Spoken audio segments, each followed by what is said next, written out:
আজকের ভিডিওতে আপনাকে জানাবো, আপনি যখন হাঁসি বাচ্চা ব্রুডিং করবেন তখন দৈনন্দিন যে কাজকর্ম আছে বা দৈনন্দিন যে হাঁসের খামার যে ম্যানেজমেন্ট যেটা আছে বা পরিচালনা যেটা আছে সেটা হয়তো আপনার অজানা।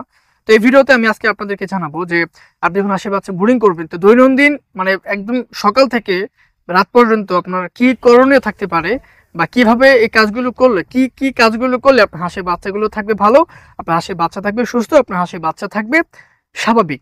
আজকে আপনাদেরকে জানাবো যে ব্রুডিং যখন আপনার আশেপাশে ব্রুডিং করেন তখন দৈনন্দিন কি কাজকর্ম থাকতে পারে সেটা আজকে জানাবো। তো চলুন আমরা ভিডিও শুরু করি।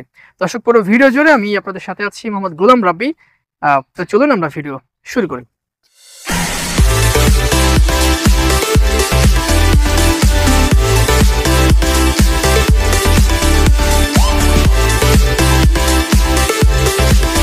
দর্শক, প্রথম শুরু হয় আমাদের ফজরের পর থেকে। তো আমরা যেটা করি সেটাই আজকে আপনাদেরকে জানাবো, এবং এর মধ্য থেকে যেগুলো ভালো পান সেগুলো আপনি হচ্ছে ক্যাপচার করতে হবে। আমরা যখন ফজরের পরপরই আমরা হাসি বাচ্চাগুলোকে যেটা করি, আমরা খাবারটা দিই। খাবার তো পানি তো সারা রাত আপনাকে দিতে হবে, তাই না? তো সকালবেলা হচ্ছে আপনার যখন হাসি বাচ্চা গরম শুরু হয়ে যায়, রোদটা উঠে পড়ে, তখন হচ্ছে আমরা যেটা করি সেটা হলো আমাদের বাচ্চাগুলোকে, এই যে একটা গাছ দেখতে পাচ্ছেন আমার পাশে এবং নেটও দেখতে পাচ্ছেন, তো এই যে একটা গাছের ছায়া আছে সেই ছায়ার নিচে কিন্তু আমরা বাচ্চাগুলোকে রেখে দিই, ঠিক আছে? তো রেখে দেওয়ার পরে আমরা এখন ঘরের কাজ, ঘরে যে বনগুলো থাকে, ঘরের যে আপনার যে ময়লা এবং পায়খানা যেগুলো আছে সেগুলো আমরা তখন তাৎক্ষণিক আমরা পরিষ্কার করে ফেলি। তো তখন কিন্তু হাসে বাচ্চার গায়ে কিন্তু পায়খানা এগুলো লাগতেছে না, বাচ্চাগুলো বাহিরে আছে, সুস্থ আছে, প্লাস আমরা ঘরটাকে পরিষ্কার করে ফেলতেছি। এবং যে খড়গুলো যেগুলো আছে 10-12 দিন পরে তো আপনারা কাঠের গরু বা তুষ ব্যবহার করতে পারেন, সেটা হচ্ছে আলাদা কথা। প্রাথমিক কিন্তু আমরা যেটা করি এটা হচ্ছে আমরা খড় ব্যবহার করি। তো খড় কিন্তু আপনি এই যে সাইডে আমি ভিডিওতে ক্লিপে দেখাই দেবো না, আমরা বনগুলো শুকোতে দিয়েছি এখন। তো সারাদিন এভাবে চলবে, এভাবে খাবারটা দেওয়া হবে, এবং পানির নিচে যেখানে পড়বে সেটা অবশ্যই আপনাকে শুকায় ফেলতে হবে। চাইলে কিছু বালু দিয়ে রাখতে পারেন, বালু দিলে কিন্তু তাই আপনার কমে যায় পানিটা, এটা আপনার চুষে ফেলে, যেটা তখন কিন্তু হাঁসের বাচ্চাকে লাগতেছে না।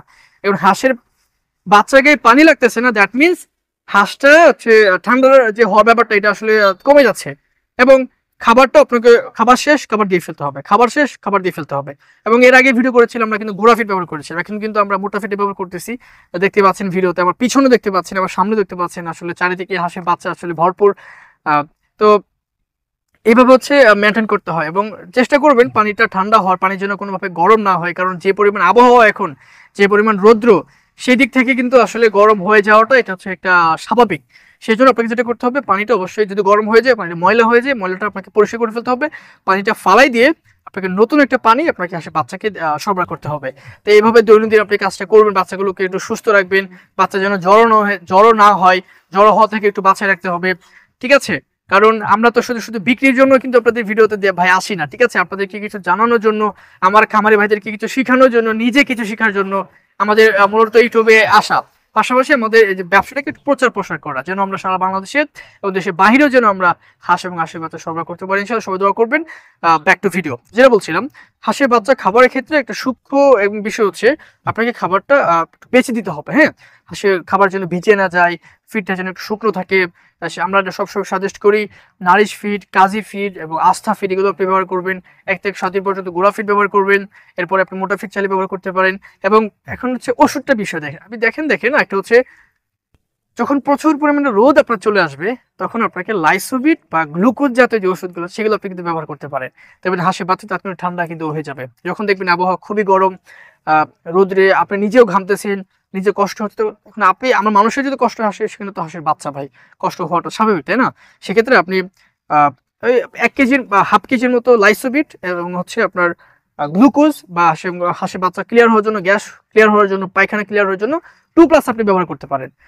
এগুলো 1 চামচ, নিয়মটা আমি নাই বললাম, নিয়মটা হচ্ছে ফার্মেসি থেকে আপনি জেনে নেবেন, তারা হচ্ছে সুন্দরভাবে আপনাকে বোঝাই দিবে। তারপরেও আমরা তো কিছু জানি, তাই না? আমরা একবারই যে জানি না ব্যাপারটা এমন, আমরা অনেকদিন যাবত হাঁসের খামার করতেছি।